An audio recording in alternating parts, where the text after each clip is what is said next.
Hey dorks, another Friday, another exciting night of Texas high school football. Ashley Pickle here at the Valley Sports Southwest Studios, wrapping up week 3, and what a crazy week it was. Let's go ahead and we'll just get into a couple of the games that really impressed me tonight. Let's head down to the Houston area. I think it was the game that everyone was most excited for. It was Galena Park North Shore taking on Spring Westfield. If you flash back to last year, you'll remember that that's what snapped North Shore's 16-game winning streak and gave them their only loss on the season. Obviously, they went on to win the 6A Division I state championship over Duncanville last year, but Spring Westfield and Matt Meekins and his squad was the one that handed them the loss last year. So we wondered, was it going to be a source of revenge game for North Shore? Was Spring Westfield just going to have North Shore's calling card? And boy howdy, 55-25, North Shore absolutely stomped on Spring Westfield. And that score really isn't indicative of how much North Shore had control of this game from the get-go. Their rushing attack looked outstanding. I mean, from the moment that game started, it was touchdown after touchdown after touchdown, all on the ground, too. I mean, Caleb Bailey is an outstanding quarterback in the sophomore, but tonight it was the run game for North Shore that really held through, and that's making a statement because this is a really good Spring Westfield squad. They're number 6 in 6A. That will probably shift down a little bit, but they're a very, very good squad. So I think North Shore went out not only for revenge on them, but to really let the rest of 6A know, hey guys, we're not going anywhere. I mean, John Kay had his guys perform to a T tonight, so very, very impressed by North Shore, which is not someone that we should be that impressed with. We know they're good, but I mean, man, that was a statement win for the Mustangs, the Red Mustangs, the Battle of the Red Mustangs. How about the absolute banger that was down there in Lavaca County? Shiner and Poth. Shiner 2A Division I, Poth a 3A Division II team. We talked about it earlier on TFT. Stepp said he thought that Shiner was going to run away with it. Called my shot here and said that I had very high hopes for Poth. Poth is number 6 in our 3A Division II rankings, and I think this was a really, really good squad.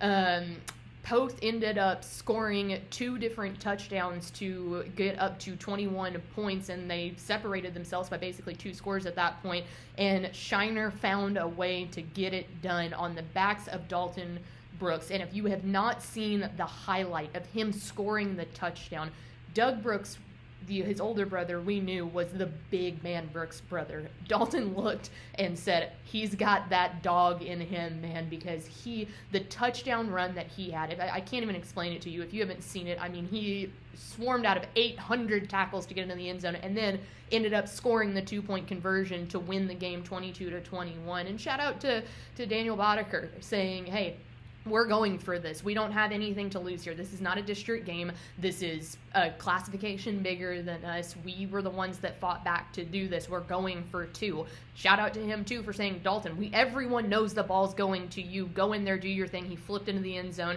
to win. Unbelievable win by Shiner. Just crazy. Timpson just stomping the brakes off of Dangerfield, sticking in 2A Division I there.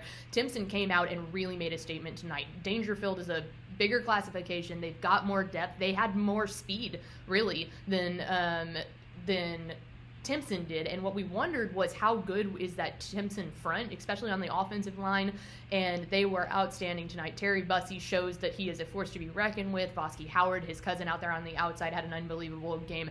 Those 2 teams looked ridiculous tonight, punching up classifications and coming out with the win.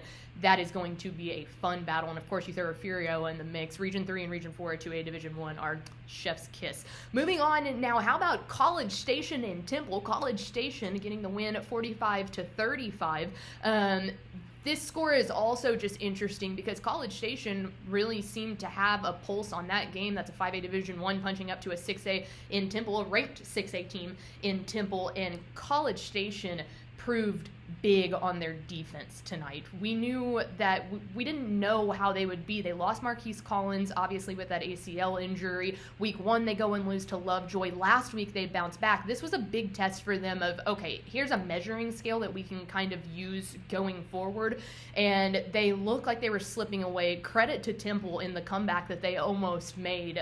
But that College Station defense really, really held down the fort for them. And I think that their offensive line is outstanding. We knew that last last year with Marquise Collins being back there. But to lose your quarterback in Jet Huff to graduation, to lose your star running back, to do that with a new quarterback, a backup running back, very, very impressive win for College Station over Temple.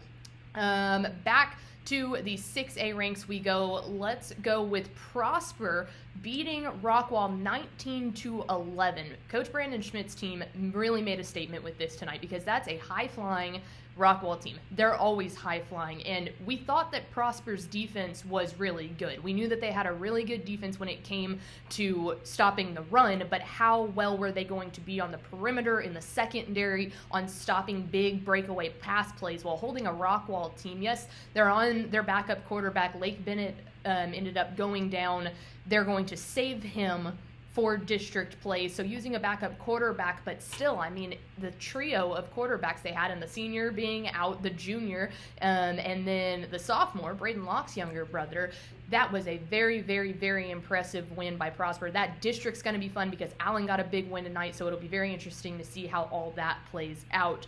Let's completely change shifts here, and let's go down to the 6-man ranks, one that we said probably could have been the game of the week. I guess not if you're a big school snob, but Westbrook, the number 1 team in 1A Division 1, taking on Rankin, the number 5 ranked team in Division 1, 59-58. The Westbrook Wildcats pull out the win. So obviously an unbelievable battle there.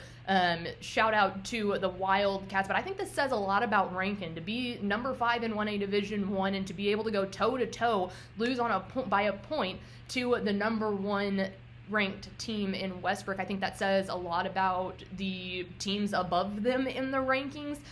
So that will be very interesting to see, but there's a lot of really impressive talent up there. The 1A Division 1 rankings should be very interesting. And then I hate to do it.